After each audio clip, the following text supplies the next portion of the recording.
Hello everyone. हमें आज़ाद हुए आज 76 वर्ष हो गए हैं, किंतु अभी भी कानून वही प्रयोग किए जा रहे जो अंग्रेजों द्वारा बनाए गए थे। इसी तरह हमारे जो मुख्य 3 आपराधिक कानून हैं, यह भारत की न्याय व्यवस्था के स्तंभ हैं। यह कानून जब बने तब से लेकर आज तक अपराध की प्रकृति, अपराध करने का तरीका और अपराधी सभी बदल गए हैं। इसीलिए संसद द्वारा 3 आपराधिक कानून को बदलने का प्रस्ताव पारित किया गया है, जिसके बारे में हम आज की वीडियो में चर्चा करेंगे। तो आइए शुरू करते हैं। मैं अमन द्विवेदी और स्वागत है आप सबका आपके अपने यूट्यूब चैनल लॉ इन्फो में। वीडियो शुरू करने से पहले इसके मुख्य बिंदुओं के बारे में जानते हैं। पहला, सरकार का उद्देश्य क्या है।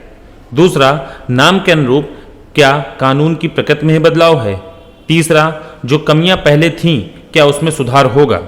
तो आइए शुरू करते हैं और जानते हैं कि क्या नया सीखने वाले हैं आज हम। अंग्रेजों की संसद के द्वारा पारित किए गए ये तीनों कानूनों को समाप्त कर आज हम तीनों नए कानून पुरस्कृत करने के लिए मैं आया हूं। किस लोकतंत्र की आप बात करते हो जहां ऐसे कानून हो?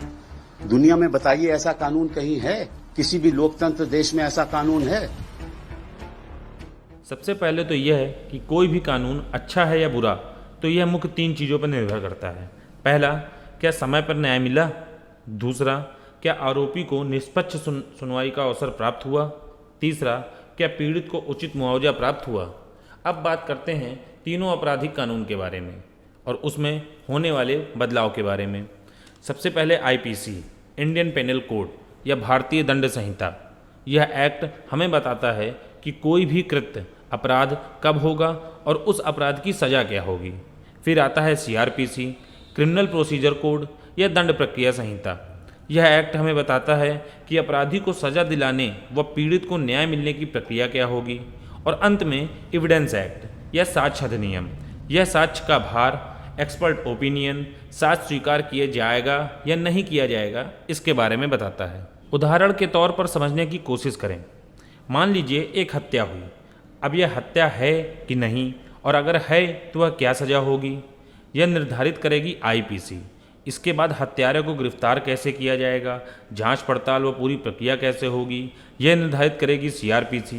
और इस हत्या से जुड़े हुए तथ्यों की पुष्टि करने का कार्य साक्ष्य अधिनियम का है। ये सारे कानून समाज की व्यवस्था को सुचारू रूप से चलाने के लिए होते हैं और इनमें समय समय पर सुधार की आवश्यकता भी होती है।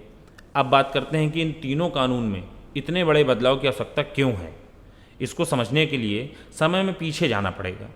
बात है सन 1834 की, जब पहली लॉ कमीशन बनाई गई, जिसके चेयरमैन थे टीबी मैकाले और इनके साथ 4 अन्य सदस्य भी थे, CH Cameron, JM McLeod, GW Anderson व एफ मिलेट। इसके बाद अगले 50 वर्षों में सेकंड, थर्ड और फोर्थ लॉ कमीशन भी बनी। इन्होंने बहुत से महत्वपूर्ण एक्ट दिए, जैसे contract act, transfer of property act, civil procedure code और भी कई। देखिए, सीधी सी बात है कि यह तो हम सब जानते हैं कि इन सारे लॉज को बनाने के पीछे अंग्रेजों का एक ही उद्देश्य था, भारत के संसाधनों का प्रयोग करना और होने वाले विद्रोह को ख़त्म करना। जैसा कि गृह मंत्री अमित शाह जी ने कहा है कि इन कानूनों में 400 से अधिक जगहों पर ब्रिटिश क्राउन का जिक्र किया गया है, जिसकी अब कोई भी आवश्यकता नहीं है। इसके अलावा अन्य समस्याएं भी हैं, जैसे कई जगहों पर एक्ट जेंडर न्यूट्रल नहीं है, काफ़ी जटिल संरचना है और भी कई सारी। और इन सारी समस्याओं का समाधान इन नए कानून में किया गया है। इसीलिए यह इस वीडियो का सबसे महत्वपूर्ण अंग है, जहां हम जानेंगे कि क्या बदलाव हुआ है।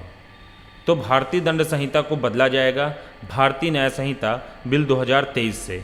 जहां आईपीसी में 576 सेक्शन थे, वहीं नए बिल में 356 सेक्शन हैं और 175 सेक्शन को संशोधित करने की बात कही गई है। और साथ ही 8 नए प्रोविज़न जोड़ने तथा 42 सेक्शन हटाने की बात कही गई है। ये वो लिस्ट है जो सेक्शन हटाए गए हैं। ये वो लिस्ट है जो प्रोविज़न इस नए बिल में जोड़े गए हैं। फिर आता है दंड प्रक्रिया संहिता, जिसको बदला जाएगा भारतीय नागरिक सुरक्षा संहिता 2023 से। जहां पहले एक्ट में 484 सेक्शन थे, वहीं नए बिल में 533 सेक्शन हैं, जिसमें 9 नए प्रोविज़न जोड़े गए और 10 ऐसे सेक्शन हैं जिन्हें नए तरीके से जोड़ा गया है। ये वो लिस्ट है जो सीआरपीसी से हटाए गए हैं और ये वो लिस्ट है जो नए बिल में जोड़े गए हैं। अगला है साक्ष्य अधिनियम, जिसको बदला गया है भारतीय साक्ष्य बिल 2023 से। जहां पुराने एक्ट में 167 सेक्शन हैं, वहीं नए बिल में 170 सेक्शन हैं। इस नए बिल में इन 5 सेक्शन को हटाया गया है और इस नए सेक्शन को जोड़ा भी गया है। बाकी और क्या क्या बदलाव हुए हैं इसको और अच्छे से समझने के लिए वीडियो के डिस्क्रिप्शन में एक PDF लिंक दी गई है। अब समझने की कोशिश करते हैं कि क्या यह बदलाव इतना आसान है जितना दिख रहा है। असली चुनौती यह है कि जब यह बिल एक्ट बन जाएंगे तब क्या होगा। क्या यह सही तरीके से काम कर पाएगा। जैसा कि जब ये नए कानून आएंगे तो पुराने केसेस पुराने एक्ट के अनुसार और नए केसेस नए एक्ट के अनुसार करने में कन्फ्यूज़न होना स्वाभाविक है। अब यह बिल कब एक्ट बनेंगे और जब बनेंगे तब इनका कितना प्रभाव होगा, यह सब हम आगे आने वाली वीडियोज़ में चर्चा करेंगे। यह थी मेरी आज की वीडियो 3 नए क्रिमिनल बिल को लेकर। इस नए बदलाव को लेकर आपकी क्या राय है हमें कमेंट करके ज़रूर बताइए। चैनल को सब्सक्राइब और वीडियो लाइक और शेयर करना मत भूलिएगा। आज के लिए इतना ही, मिलते हैं अगली वीडियो में। धन्यवाद।